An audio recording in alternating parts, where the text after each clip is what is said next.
Welcome everyone to this new video, and in this video I am going to teach you and show you a guide on making immersive roller coasters. As you can see here, these guys are working really hard and they're gonna do exactly what I tell them to do with my cursor. And you guys must be thinking, Book, why would I follow you? Who are you to tell me how to design roller coasters? Well, I've got about 3,000 hours in Planet Coaster 1. No life, loser!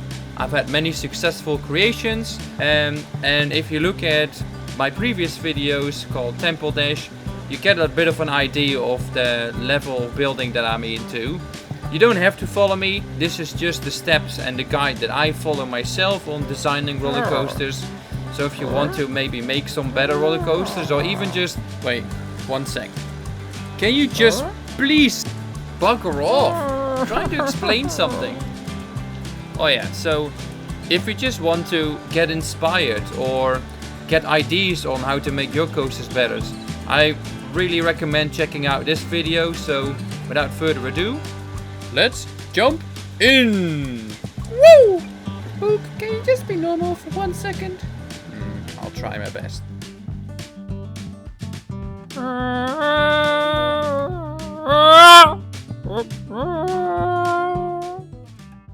Alright, the way that we're going to do this is we're going to split this guide up in 10 steps. Step 1 will be the concept and the general theme, deciding on that. Step 2 will be coming up with some kind of story or a purpose. 3 will be picking your coaster type. Then we're gonna start with the coaster layout. That will be step 4.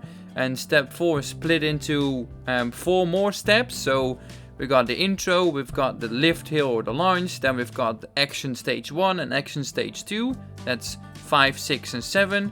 Then step 8 will be the main scenery pieces and building at the same time. I'll explain that in a while as well. Then step 9 will be the art of forced perspective. And then number 10 is the art of depth and depth in your building. So let's go and start with step 1. Alright, in step 1 we talk about a concept or a general theme, and then decide either a coaster or a blueprint.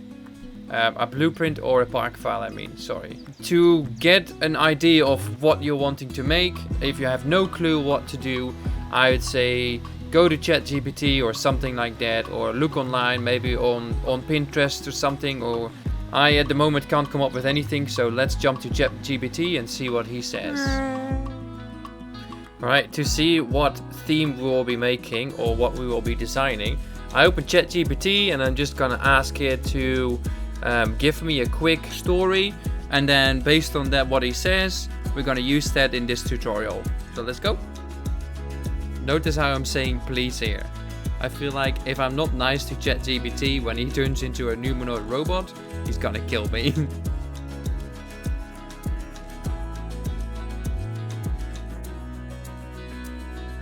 The Curse of the Obsidian Serpent. Deep in a volcanic temple, treasure hunter awakens a giant obsidian serpent guarding a secret gem. Ooh, I like that. The furious serpent triggers eruption, forcing a gigantic escape through lava tunnels, collapsing ruins and its snapping jaws.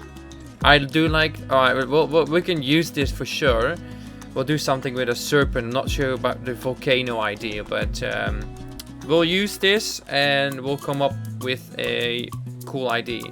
Let's jump back to Planet Coaster. Alright, now we have a rough idea of what ChatGPT says. So something with the serpent, something a kind of chase, something like that. So I'm just gonna put these keywords down. You get the idea. Guarding treasure. Treasure, of course. Alright, now we have a concept of an idea for a coaster. The next thing we'll be doing is also included in step 1. Go for a theme. So let's go with the serpent is a serpent that lives in a temple in the tropics, and we're going to escape the serpent as you find the treasure, and the serpent will be chasing you while you make your way out and escape the jungle. I think that's a cool idea. So we have a general idea of what we want, a little bit of a story already, and then the theme is a tropical theme with a temple, based around a temple. So it's pretty much Temple Dash 2.0, but then with a serpent involved. Serpent is going to like chase you down and stuff. So that's step 1, a concept or general theme, and then you also have to decide if you want to do a coaster or if you want to do a blueprint or a park file. In this case, we're going to go with the park file. So yeah, let's go to step 2, and that is making the story. Ta-da! All right, we have done step 1. We're now on step 2, and step 2 is all about the story. I truly think for whatever creation you make, there needs to be some kind of story.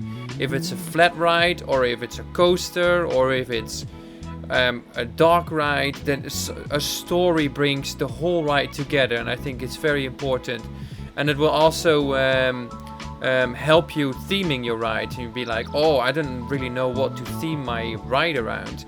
That is often because you don't have a story and things don't have a purpose of being there. Like you can make a pirate ride, but if there's no story, you just have a pirate ride, and it doesn't create that immersion that I always try to include in my creations. So I would say come up with a story. So now we've got a little bit of a storyline. We have the serpent that's guarding a treasure. We end up in the temple stealing the gem or the treasure. The treasure can be anything at this point. So we escape the temple. The serpent chases us down, and we end up killing the serpent and stealing the gem and obtaining the gem. That's what the story is. So now I already know, because of this storyline, that I need to create a serpent, I need to create a temple, I need to create a treasure, some kind of gem. There's gonna be an escaping part in my coaster design, which means I need an open plan where I can make the serpent wrap around and, you know, move around and all that sort of stuff. And there's gonna be a chasing scene where the serpent is chasing us, and we need to have a section or a scene in the coaster where we kill the serpent. It's just so much easier to have a story. It will help you develop the ride as well as create themes and structures to make instead of randomly creating things. A story will drive your creativity, and your creativity you can then apply to your coaster. So I'd highly recommend with any ride that you make to have some kind of story involved. Alright, that's us done. Let's go to step 3. So, step 3, picking a coaster. What you do is you go to the coaster section, you go to create custom, and you're going to look around. There are so many coasters that makes it very overwhelming to pick any coaster. So now that we have a story, it's also interesting to see that some coasters completely exclude themselves already based on the story. For instance, I'm not going to build a junior coaster. For instance, I can make a suspended coaster. That would be a really good idea because I am suspended, so I don't have the track below me, and instead I'm looking downwards more of the time. And because snakes or serpents are more on the ground, it would be a good idea to make a inverted coaster. So any of these coasters are a good idea. I am not wanting to make a wooden coaster just because of the size of it, the structure of it, the wood. It will cover a lot of the ground underneath me, so a wooden coaster I wouldn't build. And also a wooden coaster needs a chain lift.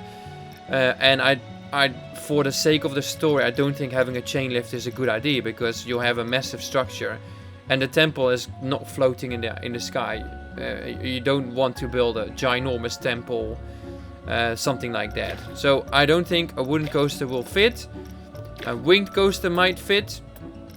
But obviously a water coaster will not work. So I'm thinking I'm going with a launched coaster because launched coasters it can generate speed very low to the ground. I think I'm just gonna go with this one. It used to be called the Typhoon Barcast, I think, or something like that. It's a small vehicle. It can be in a chain lift, but it can also do launches, I think. Yeah, with powered launches. It's a small little vehicle. That means it will be very maneuverable. And I think that would fit really well. The carts are small. It will be really easy to maneuver in a temple. So I'm gonna pick this coaster for me. All I do is I pick the coaster and I plop it down. Do I want to... If the temple is off the ground, I can do that. But for now, we have picked our coaster. And we're going to just chuck it down here. This is our coaster of choice. Obviously, a lot of people might be like, oh, Book, I don't think this is the right coaster.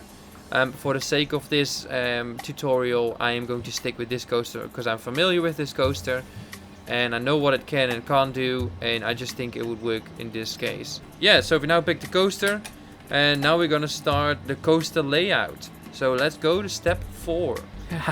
Alright, we are in step 4 and that is the coaster layout. And step 4 really is not just the coaster layout. Because I see the coaster layout as 4 steps. So the reason why I'm saying that is the first step of the coaster is the introduction. We have a story, we need to introduce the serpent, we need to introduce the treasure, all that sort of stuff. So step 4 really is building the introduction part of the coaster. So I'm going to just edit coaster. First thing I'm going to do is decide, do I want my coaster station to be on the ground or slightly above. I always like to raise mine slightly higher. Because that step 5 is the introduction of the coaster. Or step 4 is the introduction of the coaster, and that means I need some speed to be able to bring the coaster forward. If I have my coaster to the ground, that means I have to do a launch. I don't want to do a launch yet. I want the launch to stay once we're in the temple. So we're raising it slightly, and then we're gonna just build some track. There's two track types. I'm gonna use this track type. I'm gonna just bring it down.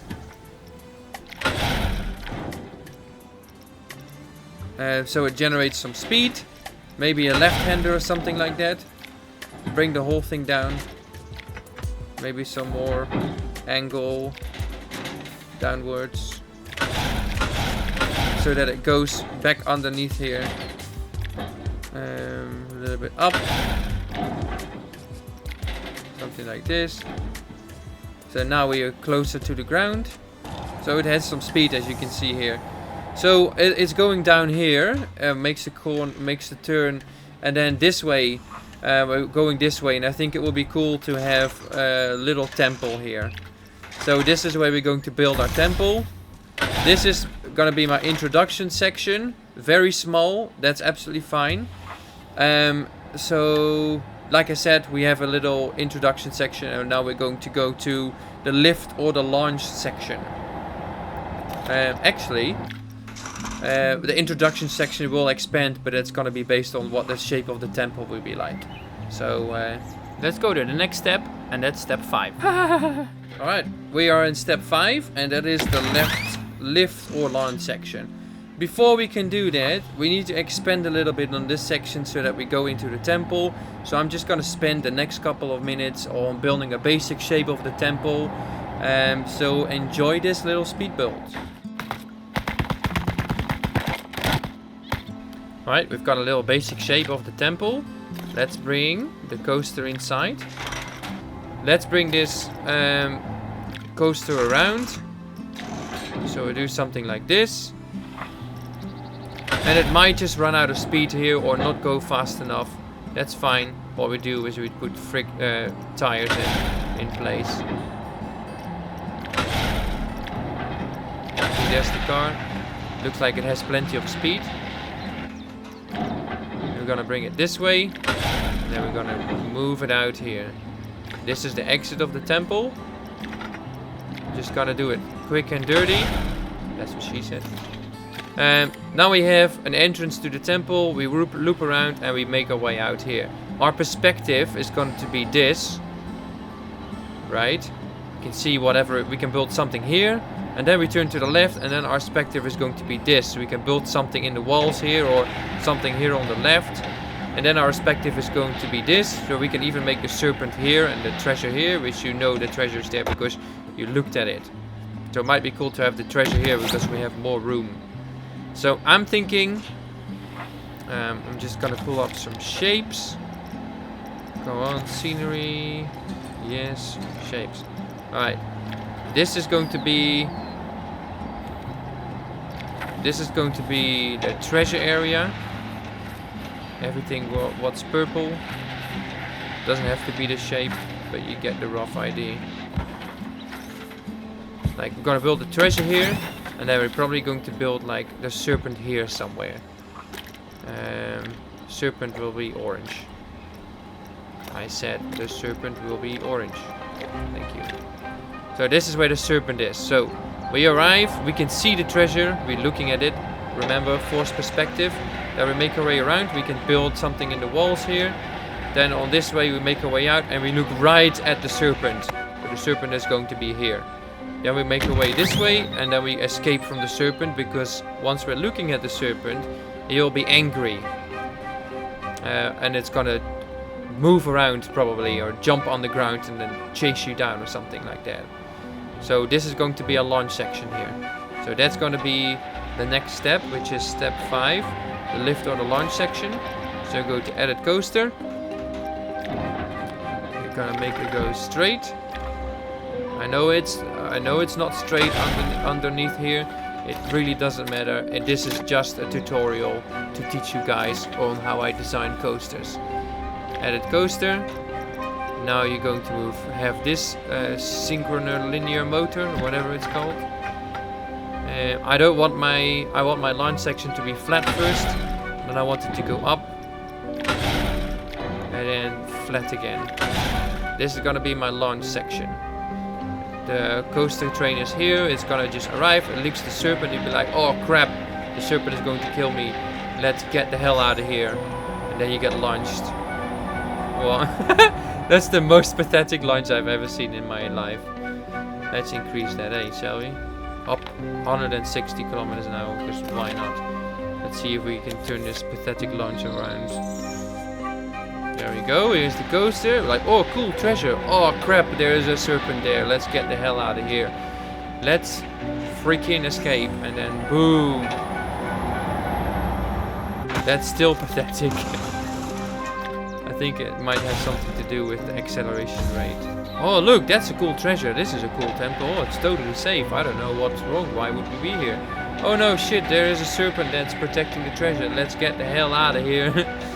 And there we go. There's the acceleration. And off we go. So that's the 5th part. The next part is going to be part 6. That's action stage 1. So let's jump to that.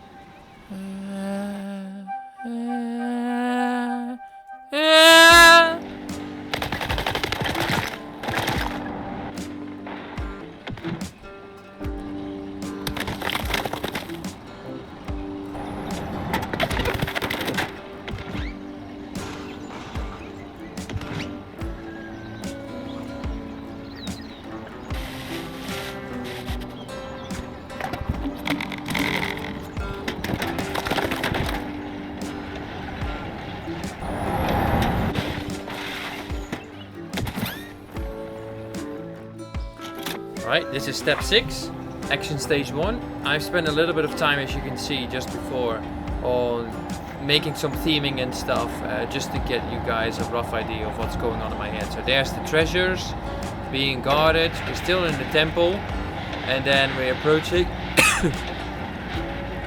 Oh crap, there's a snake. And then you have to get out of here, and then the snake is kind of like wrapping around you. That was kind of the idea that I have so far. So step 6 is action stage 1. So now we've been into the temple. We're escaping, and then the snake's attacking us. We get the hell out of there. And then action stage 1 is pretty much, I see stage 1 and stage 2 in 2 different stages. The first stage is like a high speed chase or high speed escape in this case. And then at some point you're gonna reach a pause section or a block breaks or a break section or something like that, and then there's gonna be a second part of it that leads back into the station.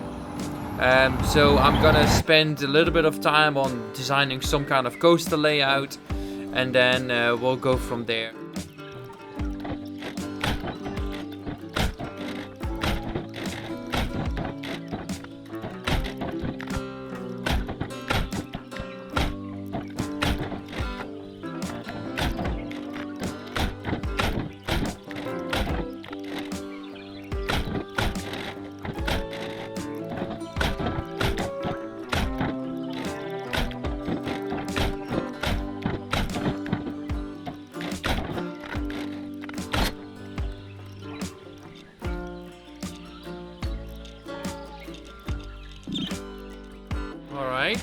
as you can see, I've spent a little bit more time and adding some animations in and some terraforming, and spend a little bit more time polishing the layout. This is, like I said, really a rough idea of what the coaster can look like with this story that we developed so far. So let's hop on and check it out. You can see exactly what I mean with Action Stage Part 1, where all the way at the end of this track is gonna be a little block section or something like that, or like a break or something like that. And then we will continue with Action Stage 2. Cheers. That snake, it looks like an idiot. And there's like the snake body, and you go into this cave, and then there's like a snake popping out there. It's really high speed. And then there's lots of like snakes charging at you. Obviously, like nothing is themed perfectly, and there's a snake body there. And then you go up here, and then here's gonna be like a little break section or something like that. So we're now here at this point. I think I might curve it to the right, go under here, and then come back and do some more action stuff here. Maybe even a second launch, you can do that in the second part. But yeah, let's jump to part 7, which is Action Stage part 2.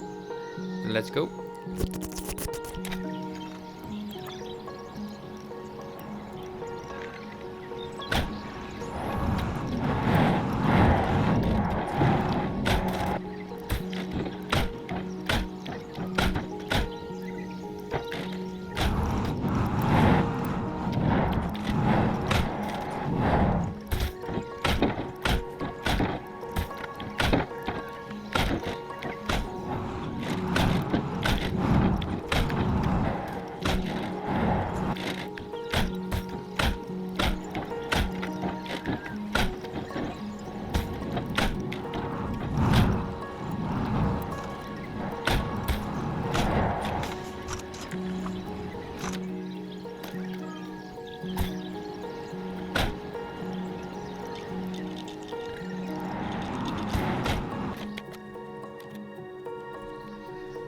Alright, we've built the second part. It ended up being a little bit smaller than I anticipated, but I didn't have as much speed anymore at the last section.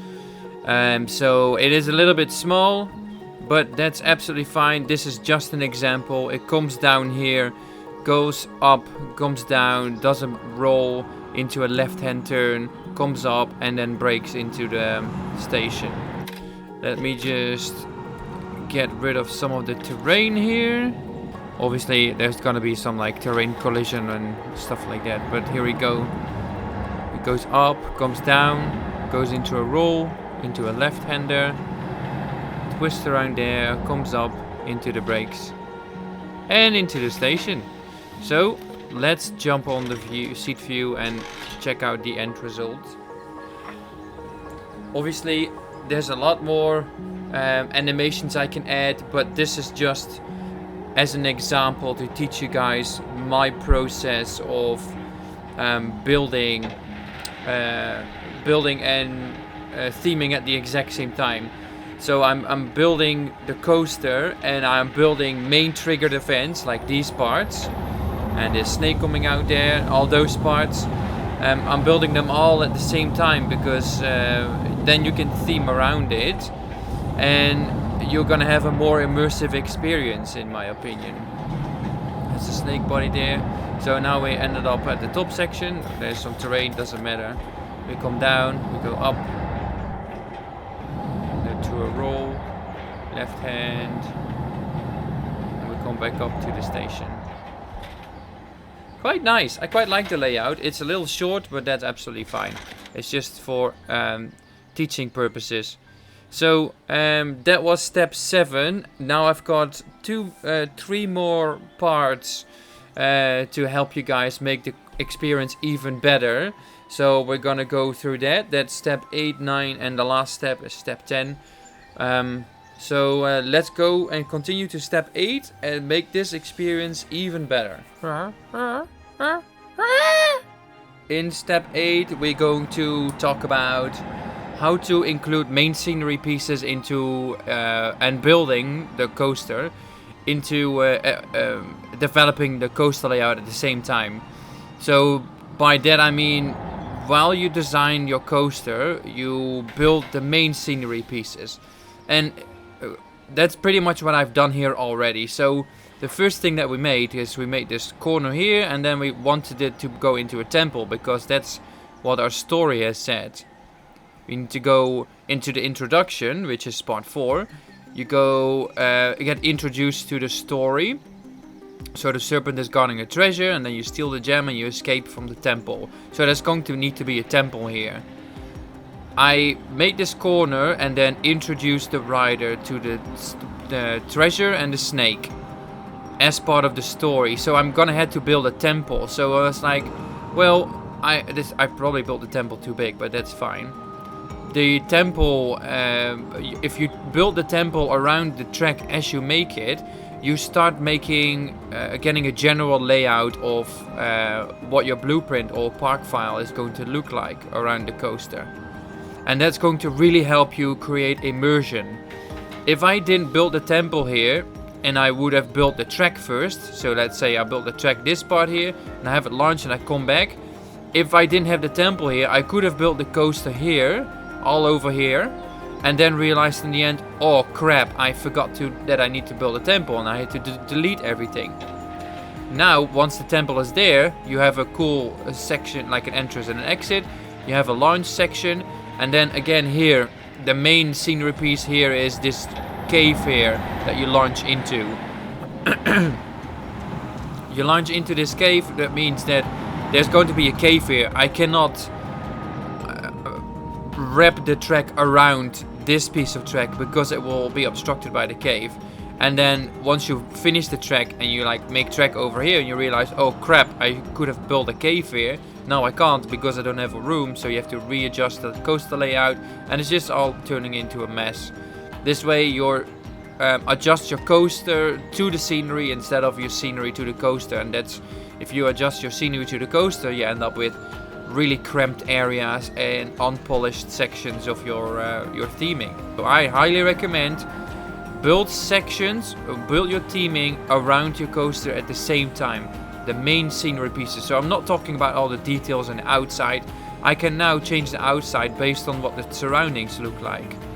If I, now that I have a basic structure, I can just make the coaster, make the basic scenery sections, like this section and this section, and then this section, and then later on, once I finish the layout, that's when I focus on theming the finer details and building the whole structure as a whole. I highly recommend doing that because it makes the coaster experience so much more immersive, and you don't have to adjust your scenery to the coaster, and instead you adjust your coaster to the scenery, and that way you get a more immersive experience. That's how I build. That's always worked out really well for me, and it also allows you to have a story, and I continue building on your story as well. Alright, we are at step 9, and step 9 is called forced perspectives. By that I mean you can build your scenery based on what you see from the coaster car.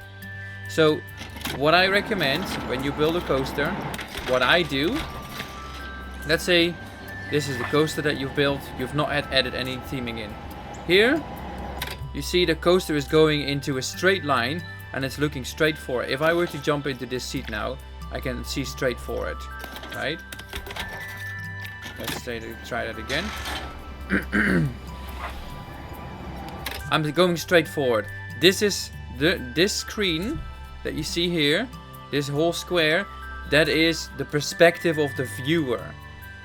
Now there's no point of building theming on this area here in the corner or here in the center. Your perspective is, you're forcing the viewer to look in this direction because the track is going straight. So what would be best thing to do if you want the viewer to see something? Let's say I want the viewer to look at a big statue, right? This ugly ass thing. Can I increase it? No, okay. Let's say I want the viewer to look at this. These are actually really funny. I would, let's say I'm building an underwater ride, and I want the viewer to see these singing creatures. I'm gonna put one there, and then I'm gonna put one here as well. Yeah, right there. I'm gonna jump back in the coaster. Now look, pay attention to this side and pay attention to this side. Your perspective is straightforward. There's no point of building scenery on the right here. You want to draw your focus onto the singing heads on this direction, because here you can barely see all of them. You can only see 1, 2, 3, and you can see all 5 of them. So when I go by, yes, I can see these closer by, but I'm looking straight ahead. The perspective is straight ahead. You should be building your main point of interest straight ahead instead of on the side.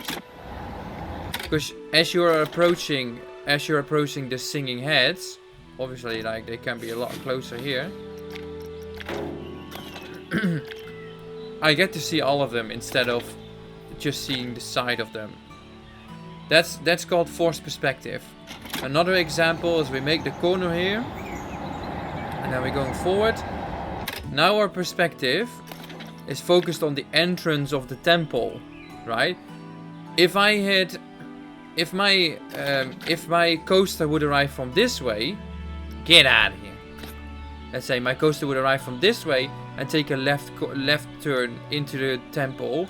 If I wanting to make automatic doors here, it would be so much better to see the doors opening when you're facing them instead of when you're going to the side, right? So this is again forced perspective. You're forcing the viewer to look at the entrance of you're drawing the attention to the entrance of the temple instead of now like I'm looking straight ahead. If there's a tree here or like a big rock or something like that, my attention is focused to what's built here instead of what's built here, even though the track goes there. So we're going in here again, forced perspective. I have my treasure stuff in the middle here, and I'm approaching and I'm looking right at the treasure stuff. I can, let's say I would have wrapped the track around here like I did, and I come back here. If I were to arrive from this angle, and I've got my treasures on the right, I never get to see my treasures, because I'm always rotating around it. You see? You only see small fractions of it. If I'm approaching it straight ahead, I get to see, oh yeah, there's lots of treasures around here in the middle. And now I'm going to the side, I can still see, I know that there's treasures here, and I can still see all the little details on the side. Here again, forced perspective. I'm facing the snake is right in front of me. If I were to arrive this way and go out here, the snake can pop up. The snake is about to pop up. Watch this. Very ugly snake with his eyes. There, snake is pop up. Really cool. Snake is not even looking at you. You have to rotate this, and then even then, only a third of your screen might be snake that might be looking at you. Now your full focus is on this snake.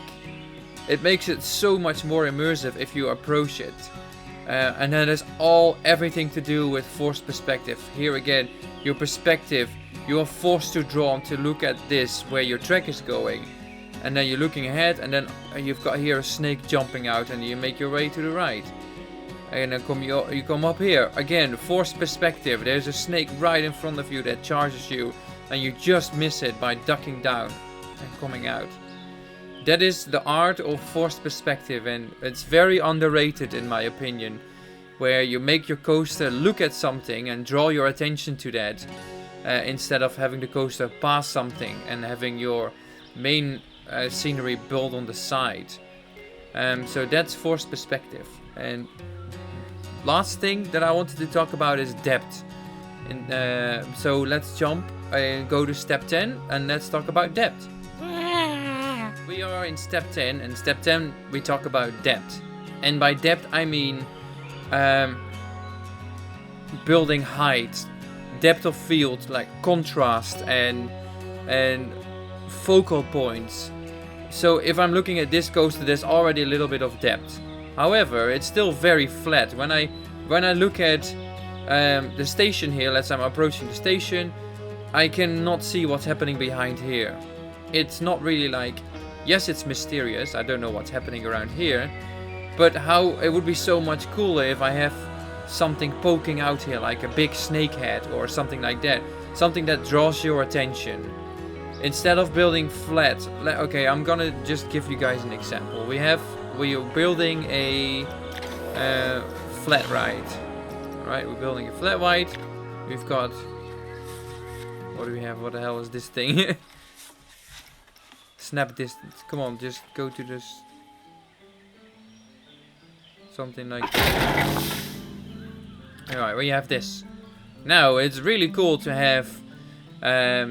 this ride's really nicely themed. When I talk about depth, I mean this. I'm gonna use the scenery brush. I have actually never used the scenery brush. Here we go. Trees, size 14 meters, blah, blah, blah, blah. Alright. Let's imagine this ride is in a bush, right? And the entrance is this way. This is where entrance. I cannot see shit. I can't even see the ride. There's no depth here. It's all flat, if you know what I mean.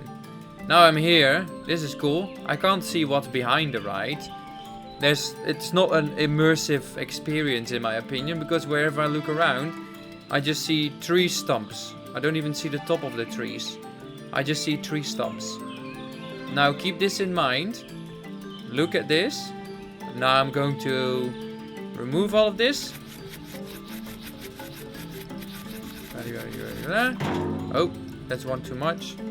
Let's put that back. There we go. Alright, we've done that. And now we're going to do a...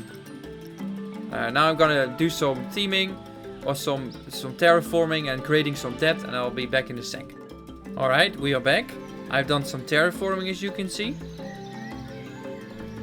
Yeah, just made a little bit of a hill. I just used the same scenery brush with the same settings. I've not changed anything. And now we're going to approach the ride, and I'm gonna show you what it means. This is depth. When I look around now, I feel immersed in... I still feel like I'm in the forest, but I feel immersed in my environment. I can't see... I don't see just tree stumps. I see mountains, I see tops of trees poking out here, you know, tops of trees there and there. I can see mountainsides, I can see hillsides. There's trees that are all on different levels. If you go out in nature, wherever you live, maybe not necessarily in the Netherlands, because Netherlands is really flat, but you never see just straight flat ground. There's always some type of elevation in. And elevation creates depth, and depth creates immersion, and that's why depth is so underestimated, and it's so important in my opinion. Whatever ride I build, I involve depth. I've got one more example for you guys. I'm going to just pop down the blueprint I made, and then I'll show you guys again what I mean with depth. Right, we are back. I don't actually know why we have these power buttons here. It's very annoying. This is actually really annoying. Let's see if I can find out how to get rid of these power buttons. Alright, I managed to get rid of them. I had to build these stupid generators and stuff. I just don't like that part of Planet Coaster 2, but that's fine. Alright, we were talking about depth. When I look at this blueprint, there's so much depth to it. I have a front ground here, like a front section. And then when I look into the background, I can see a coaster station here. And I can see all the way up to like this big tree here, and this temple section here, and then there's looping section here, and there's a big arch here, and there's all sorts of stuff that draws my attention. A big arch here. If I were to build everything flat, I wouldn't be able to see all these details. This is another example of depth. If you have created different levels of height in your buildings, it will make you feel more immersed. When I go into here, I'm nicely immersed. It just feels cozy. That's also because I have some depth here. You can go up here. Same here. If I'm down here, I can look around and it feels immersive. Right? That's because I have height. If I look around, I have lots of things to look at. When I look up, there's things happening. When I look to the sides, there's things happening. There's no depth on this side because, I mean, there's a mountain side, but you get what I mean. When I look here, or look around, there's things happening up there. There's a big tree. There's a big arch here to look at. Nothing is flat. There is height and variation it's everywhere. Height and variation is everywhere. Same when I look at it from the back. There's different levels of this stupid generator. Different levels of height. There's the ground level, then there's another level here, and then you've got the top level, which has the tops of the tomb and tops of the temple. This is like a little ground level. There's height, and even the pathing comes up and comes down. There's all sorts of levels of depth in this build. Even in the food court, there's a different level where you go up and order your food. Obviously this is quite flat, but there is still some height in it, like you go up here. When I'm up here, I've got a really good view over down here, and look to the left and the right, and there's even up, there's trees, there's rocks, nothing is flat, there's depth everywhere. That is what I mean with depth, and adding depth in your builds. Same with, like we've talked about depth here, but it's the same here. I can build the temple much higher, but then on the background, the temple will obstruct everything here. I can't see anything behind here.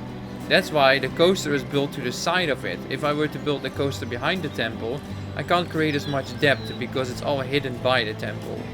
So if you focused on building your taller buildings to the background and your shorter buildings to the front, that's how you create depth as well. So that's another example of depth, and it will make your builds even more immersive. I'm sure you build amazing things. This is just from my opinion, things that have really worked well for me and things that I focus on making. So yeah. Alright, and that was the end of the 10-step progress on making immersive roller coasters. If you have any questions, I'm more than happy to answer them. Please let me know down below. If you have any suggestions or anything you would like me to explain more, please let me know down below again. Also, if there's anything you want me to teach you guys more on, or anything you want me to see do, let me know down below. Pretty much everything, let me know down below. Also, make sure to subscribe on my channel. There's a lot more stuff coming. Obviously, we'll be doing more builds. I just had a couple of questions of people from the community to help them make better roller coasters, and I thought this video would be crucial to make first before making more buildings and building videos. So that's all. Thank you so much for watching. Let's check out these guys while I say goodbye. Alright, thank you so much for watching, and I'll see you all in the next video, and have a good day, take care of yourself, and that's it. See you later. Bye bye.